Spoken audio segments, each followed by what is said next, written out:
If you pay peanuts, you only get monkeys when supersizing your business.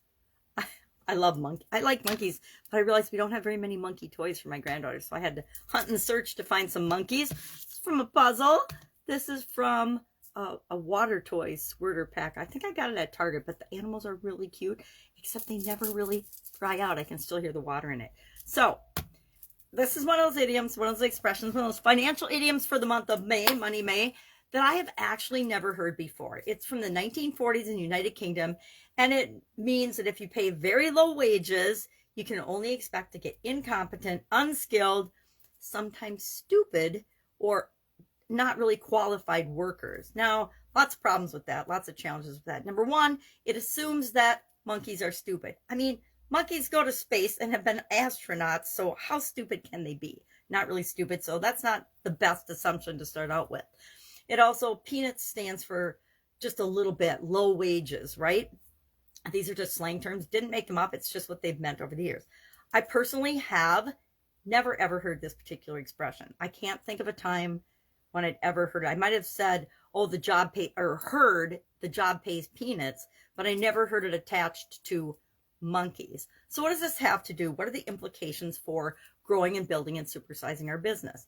I guess first and foremost, you get what you pay for most of the time, right? Is that true or not?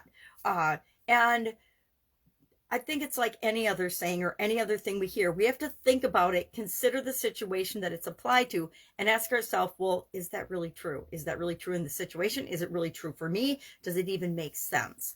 Do you always get what you pay for? Heck no. How many of us have bought something that I bought a ring light the other day and it broke the first day?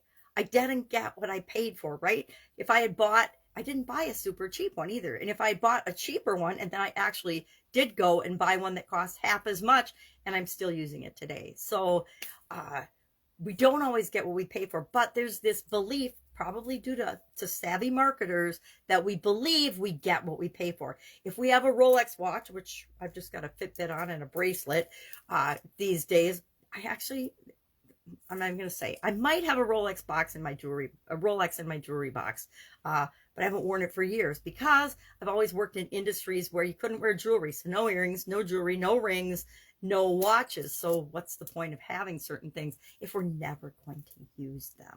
So you get what you pay for. Do you believe you get what you pay for? Sometimes yes, sometimes no. We have to keep in mind that how we treat our people is how they treat our people, right? How they treat our customers, the people that come to our business to interact with them, right? If we're not the first line of connection with our customers, and as we grow and supersize, that's not possible to be, we have to make sure we're treating our people the way we want to be treated and the way we want them to treat our customers, the people that we're here to serve. The same is true in customer selection. When we're deciding who are we going to serve, who are we going to transform, who are we going to solve problems for, as our business grows and changes, that customer base might make a conscious effort to change our customer base, because who we want to serve are going to be the people that we serve the best, right? If we love our customers and want to serve our customers and want to help them, we're going to do a much better job transforming their lives. And I think that kind of ties in with if you charge peanuts, then you're going to attract only the lowest common denominator of the group that you serve, generally speaking. I think that's different than working for free or providing free things up front to attract people and get them educated and knowing about your business. But there's that fine line that we all have to walk, and we have to test it, right? We don't know what's going to work or what's not, or how it's going to impact or what the results are going to be until we actually do something and test and tweak and find out what the results of it is. I'm talking about our marketing, our products, our services. We can ask customers and clients until we turn blue in the face and guess and serve what we believe they're asking for. But sometimes we're not hearing what they really want, what they really need, what they really desire, and we're serving them the things that we think they need. Ever made that mistake? I certainly have. We don't make it for long if we want to stay in business, but we all have to tweak and play with and figure that out along the way. Curious, have you ever heard, if you pay peanuts, you only get monkeys? I would love to know if anybody else in my peer group has heard of this particular expression. I always get a kick out of it when I find one that I'm like, I never heard of that before. I got to find out what it means, where it came from, and how I can use it to build and grow and supersize my business, and then share that information with you. The other thing I want to talk about with respect to this is we have got to keep in mind that what motivates us to build and grow and supersize our business isn't necessarily what motivates all of the people that join our team or are around to help us create and grow and build the business that we want to create. We have to figure out what's important to them, and that applies to pay, benefits, work schedules, work locations, type of work, everything.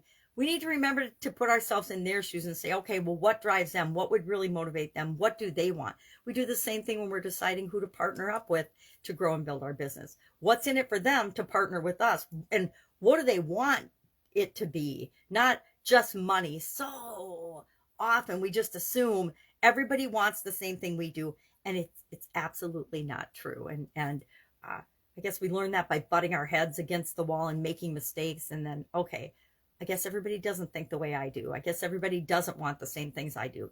Duh. I don't know whatever makes us, I guess our egos make us think that we believe that our reality is the only reality. All right, if I can help you in any way, hit me up. Otherwise, have an absolutely awesome day, and I will be with you tomorrow with another financial idiom for the month of May. Have a great day.